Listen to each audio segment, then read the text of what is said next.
Deux belles petites filles chinoises appelées Loulou et Nana sont venues au monde en aussi bonne santé que n'importe quel autre bébé.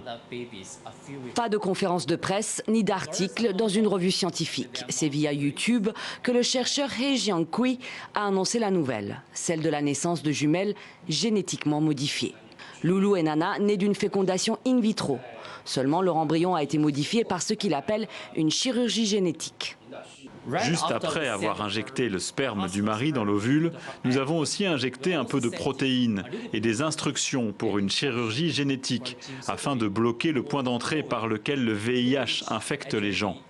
Ce point d'entrée, le gène CCR5, modifié via la technique des ciseaux génétiques, qui enlève et remplace les parties indésirables du génome, et crée dans ce cas précis des bébés résistants au HIV.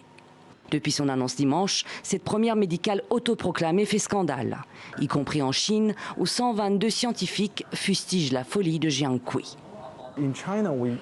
Les expériences effectuées sur des embryons humains sont en fait autorisées. En Chine, il n'y a pas de restrictions, je veux dire des restrictions morales, pour nous empêcher de faire ce genre de recherche. La Commission chinoise de la santé a ordonné une enquête sur l'affaire. Interrogées à Hong Kong, les autorités chinoises appellent à moins de laxisme. La Chine protège beaucoup les scientifiques. Si on fait une petite erreur, ça s'arrête là, il n'y a pas de sanction.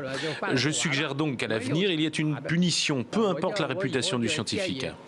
Et Jiankui dit vouloir aider les parents porteurs de maladies génétiques à concevoir des bébés en bonne santé.